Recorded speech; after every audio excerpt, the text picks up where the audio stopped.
రోగం వస్తే corporate hospital నీకు డబ్బున్న కొలది, అంటే నీకున్నటువంటి స్థితిగతుల కొలది, నీకున్నటువంటి స్థితి కొలదు, నువ్వెంత హై క్యాడర్లో ఉంటే అంత హై క్యాడర్ల హాస్పిటల్లోకి వెళ్ళి నువ్వు చూపించుకోవడానికి ఇష్టపడతావు. కారణం ఏంటో తెలుసా? శరీరంలో ఉన్న రోగం కోసం. గుర్తుపెట్టుకో, శరీరంలో ఉన్న బలహీనత కోసం, శరీరంలో ఉన్న బాధల కోసం ఏడదాకో వెళ్ళి నువ్వు చూపించుకునే పరిస్థితి అయితే ఆలోచన చేయి. శరీరము శాశ్వతమా? చెప్పండి, శరీరము శాశ్వతమా? చెప్పండి. శాశ్వతమైన శరీరాన్ని శాశ్వతం కాదు.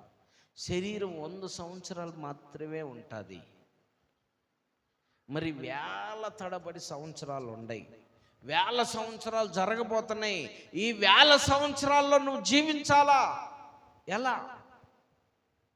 శరీరం మాత్రం ఈ 100 సంవత్సరాల్లో 100 సంవత్సరాలు వస్తే మట్టికి మట్టి, దుమ్ముకి దుమ్మి, ధూళికి ధూళి అయిపోయింది ఈ శరీరం. కానీ ఇంకా వేల సంవత్సరాలు నువ్వు జీవించాలా? మరి వేల సంవత్సరాలు జీవించాలంటే ఎలా?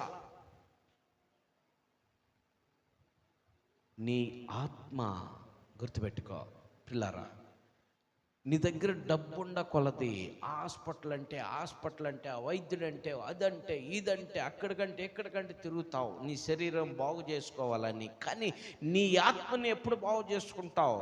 నీ ఆత్మ ఎప్పుడు నువ్వు భద్రపరచుకోగలుగుతావు? నీ ఆత్మను నువ్వు ఎప్పుడు రక్షించుకోగలుగుతావు? నీ ఆత్మకి ఎప్పుడు నువ్వు స్వస్థత కలిగించుకుంటావు? నీ శరీరం కోసమే నువ్వు ప్రాకులాడుతున్నావు. నీ శరీరం దాదాపు ఇక్కడ శాశ్వతం కాదు. 100 సంవత్సరాల లోపే నీ శరీరం. మరి యుగాలు జీవించాలా నీ ఆత్మ? మరి నీ ఆత్మను నువ్వు కాపాడుకోకుండా నీ శరీరం కోసమే నువ్వు ప్రాకులాడుతున్నావు. చూడు, ఆలోచించేయి. మరి నీ ఆత్మను రక్షించేది ఎవరో? నీ ఆత్మను బాగు చేయాల్సింది ఎవరో? నీ ఆత్మను పరిశుద్ధపరిచేది ఎవరో? నీ ఆత్మను భద్రంగా చేయాల్సింది